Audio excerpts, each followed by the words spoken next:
A muchos les gusta decir que el campo es tranquilo, pero solo los que han pasado toda una vida ahí saben la verdad. El campo respira, escucha y a veces responde. Hay árboles que parecen moverse con el viento, ojos que parecen observarte en la penumbra. Hay luces que se prenden solas entre los cerros y voces que salen de la nada, pidiendo ayuda, pidiendo entrada. En esta ocasión, en Historias de Terror Real, conocerás las experiencias más aterradoras de personas que se han encontrado con lo inimaginable en medio de la nada. Historias que te pondrán a pensar 2 veces cuando pienses que el campo es todo tranquilidad.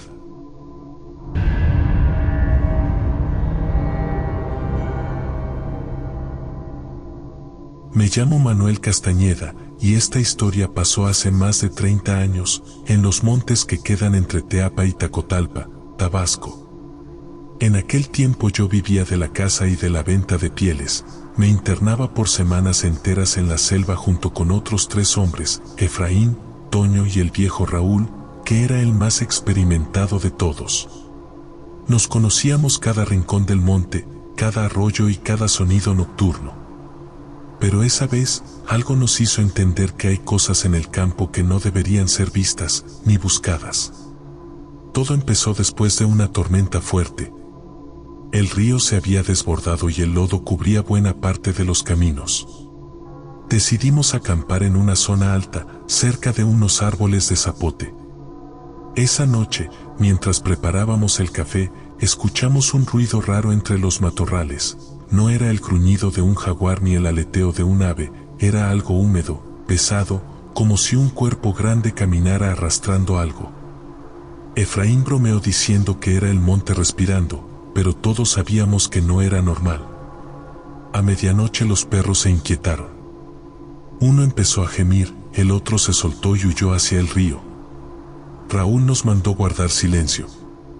Entonces, un olor podrido, como a carne muerta, comenzó a llenar el aire. Nos volteamos a ver unos a otros, y el viejo murmuró: no respiren por la boca. Cuando el monte huele así, algo anda cerca. Encendí la lámpara y la luz apenas rompía la neblina.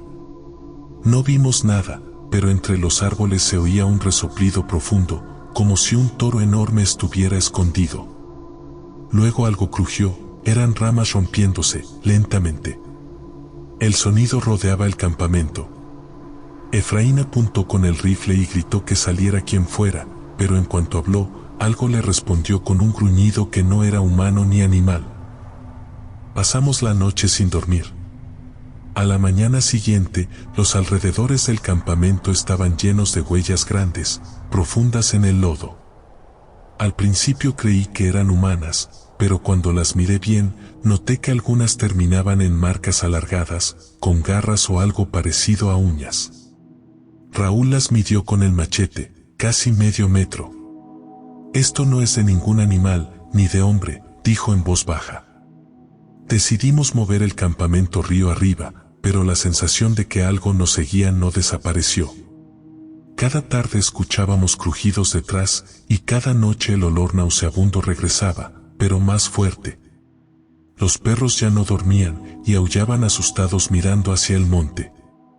Una tarde encontramos un venado muerto, sin una gota de sangre, con el cuello torcido y el vientre abierto como si algo lo hubiera hurgado con la mano, no con garras y colmillos como lo haría un animal salvaje.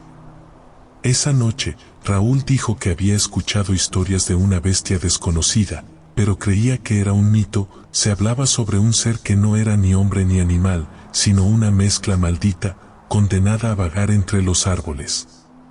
Según él, solo se acercaba a los cazadores que mataban más de lo necesario. No le creímos del todo, pero lo cierto es que el miedo ya nos tenía tensos. A las 2 de la madrugada, mientras Efraín estaba de guardia, algo cayó sobre la carpa. Pensamos que era una rama, pero cuando salimos, vimos una sombra enorme moviéndose entre los árboles, tan rápido que apenas alcanzamos a distinguirla. El olor era insoportable. Toño, asustado, lo primero que hizo fue que apuntó el rifle, pero Raúl le gritó que no disparara, que no provocara porque no sabíamos a qué nos estábamos enfrentando. ese momento, el resoplido se escuchó justo detrás de nosotros. Yo giré la lámpara y vi algo que hasta la fecha no puedo olvidar. Solo fue por unos segundos, pero los recordaré toda mi vida. Era un cuerpo oscuro, cubierto de pelo enmarañado, estaba encorvado como un hombre viejo. Sus brazos eran largos y terminaban en manos enormes con dedos torcidos. Lo peor era la cara. O lo que parecía una cara. Pues sus facciones no eran de ningún animal conocido, pero tampoco de humano. Era como una mezcla de ambos, con ojos amarillentos que brillaban con furia y una mandíbula que se movía de lado a lado como si rechinara los dientes. Efraín disparó. El eco retumbó en el monte y las aves salieron volando. La sombra retrocedió y lanzó un grito que nos hizo perder el equilibrio. No sé si fue dolor o furia, pero sonó como 1000 voces gritando al mismo tiempo. Corrimos hasta que se nos acabó el aliento. Dejamos las mochilas, las ollas, todo. Solo nos llevamos los rifles y las lámparas. Caminamos toda la noche hasta que llegamos al claro del camino viejo. Cuando el sol salió, nos tiramos en el suelo sin poder hablar. Toño tenía las manos llenas de lodo y sangre seca. Raúl, con el rostro blanco, nos dijo que algo nos había seguido hasta ahí. Volteé, y lo vi por última vez, entre la maleza, pude ver un par de ojos amarillentos observándonos. Luego desaparecieron. Regresamos al pueblo al día siguiente. Contamos lo que vimos, pero nadie nos creyó. Pensaron que habíamos bebido o que el miedo nos había jugado una mala pasada. Sin embargo, cuando la gente fue por nuestras cosas al campamento, encontraron las huellas. Dicen que eran como de humano, pero con garras y las plantas partidas, como si los pies estuvieran hendidos en dos. Nunca volvimos a cazar en ese monte. Efraín se fue a Villahermosa y nunca volvió al campo. Toño murió pocos años después, dicen que soñaba con esa cosa y que a veces despertaba gritando que la sentía afuera de su casa. Yo sigo viviendo en la región, pero cada vez que entro al monte por leña o por necesidad, llevo conmigo una cruz de palma bendita. Y cuando el aire huele a podrido y los perros callan todos al mismo tiempo, me detengo, miro hacia el monte y rezo. Porque sé que esa cosa sigue ahí, esperando a los que se internan sin respeto, los que creen que en el monte no hay dueño. No sé qué era, pero la bestia del monte no se olvida. Su olor, su mirada, ese sonido profundo que parece salir de la tierra misma, todo sigue conmigo.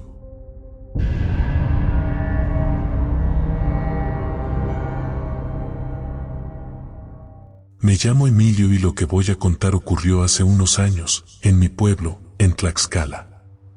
Trabajo en el campo desde que tengo memoria. Las milpas, los canales de riego y los sembradíos de maíz han sido parte de mi vida, y aunque uno está acostumbrado a los ruidos del monte, nunca había sentido miedo como esa noche.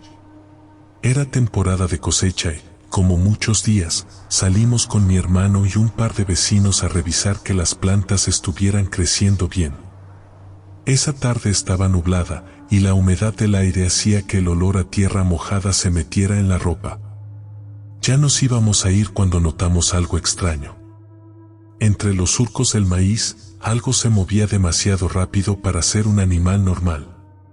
Al principio pensamos que era un zorro o un tlacuache, pero el movimiento era extraño, torcido, como si algo encorvado corriera a ras de suelo. Mi hermano gritó: «¡Espera! ¿Qué demonios es eso?». Y en ese momento, todos nos quedamos paralizados unos segundos. Yo alumbré con mi linterna hacia donde se movía y alcancé a ver a este ser. Era una figura pequeña, más baja que un niño, encorvada y cubierta de una especie de pelo oscuro, pero no uniforme. Su forma era extraña. Sus brazos parecían demasiado largos y sus manos terminaban en dedos finos que se movían rápido, como si acariciaran el aire mientras corría. Lo más aterrador fue el olor, un hedor a azufre mezclado con tierra húmeda y algo que no podía identificar, un aroma que se te mete en la garganta y te hace vomitar si respiras profundo. y después los chillidos. No eran de un animal, eran gritos agudos, cortos y desesperados, como un niño que está atrapado en algo que no entiende. El sonido nos hizo retroceder varios pasos. Intentamos acercarnos, pero cada vez que lo hacíamos, desaparecía entre los surcos de maíz y aparecía a otra distancia, lo hacía rápido de manera, a una velocidad imposible. Nunca habíamos visto nada igual. Mi vecino intentó gritarle, como diciendo detente. Por un segundo, la criatura se detuvo y nos miró. No tenía ojos como los nuestros, pero sentí que nos estudiaba, que sabía exactamente quién éramos. Mi hermano, que siempre ha sido más temerario, quiso correr hacia ella, pero yo lo agarré del brazo. La figura salió disparada hacia un rincón donde la milpa se encontraba más cerrada y de repente, como si se hubiera desmaterializado, desapareció. Lo peor fue que dejó un rastro, un suelo quemado, como si el pasto y la tierra estuvieran chamuscados en un par de metros cuadrados, y el olor a azufre se quedó flotando en el aire por minutos. Esa noche no dormí. Cada vez que cerraba los ojos, veía su silueta encorvada corriendo entre los maíces y escuchaba esos chillidos cortos, desesperados. Al día siguiente, regresamos al lugar con algunos vecinos y no había nada visible, solo unas huellas extrañas en la tierra, pequeñas, con 5 dedos, pero mucho más largas que las manos de un niño y con uñas que parecían garras. Nadie supo qué era, y aunque buscamos, nunca encontramos rastro alguno de animal conocido. Después de eso, la historia se volvió más grande en el pueblo.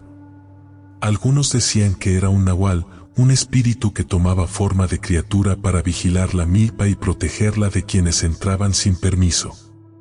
Otros hablaban de que era algo más antiguo, algo que había quedado de antes de que la gente sembrara maíz en esas tierras, un guardián de los secretos de la tierra.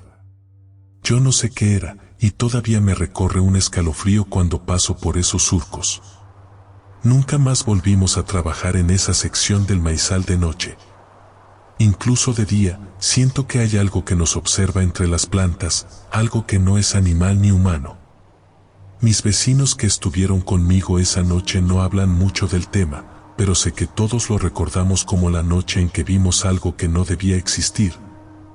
Algo que nos dejó el olor a azufre impregnado en la ropa y el miedo clavado en el pecho. A veces pienso que si alguien hubiera corrido hacia esa criatura, no habría vuelto. Porque no se movía como un animal, no sentía miedo, y nos hacía sentir que nosotros éramos los intrusos, los débiles. Yo no puedo explicarlo, pero sé lo que vi, lo que olí y lo que escuché. Esa figura encorvada, rápida y silenciosa, sigue allí, cuidando los maizales, esperando que nadie vuelva a invadir su territorio.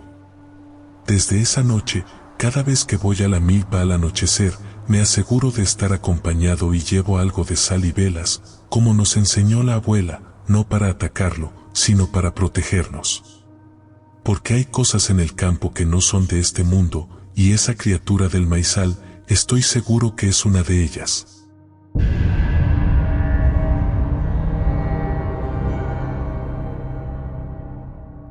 Nunca pensé que algo tan simple como un silbido pudiera quitarle el sueño a todo un pueblo. Me llamo Eusebio, y cuando era joven yo trabajaba como jornalero en las tierras de Don Laureano, allá por un ejido a las afueras de Metztitlán, Hidalgo. En ese entonces vivíamos rodeados de magueyes, milpas y cerros áridos.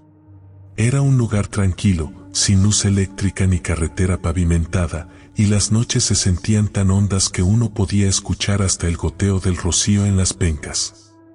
Todo comenzó a inicios de julio, cuando los perros del pueblo empezaron a ladrar cada madrugada, todos al mismo tiempo, como si alguien pasara caminando entre los magueyes.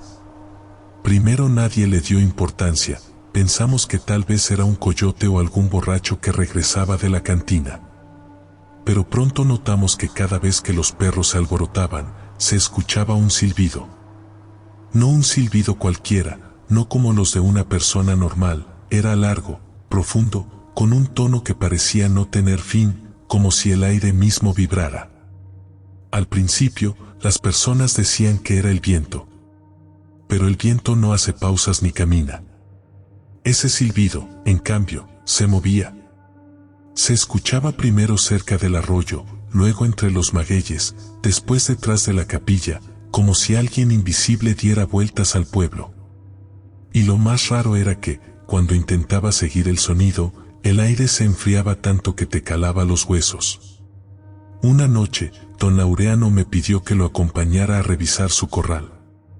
Decía que varias de sus vacas habían amanecido nerviosas, con las orejas cortadas, como si algo las hubiera mordido.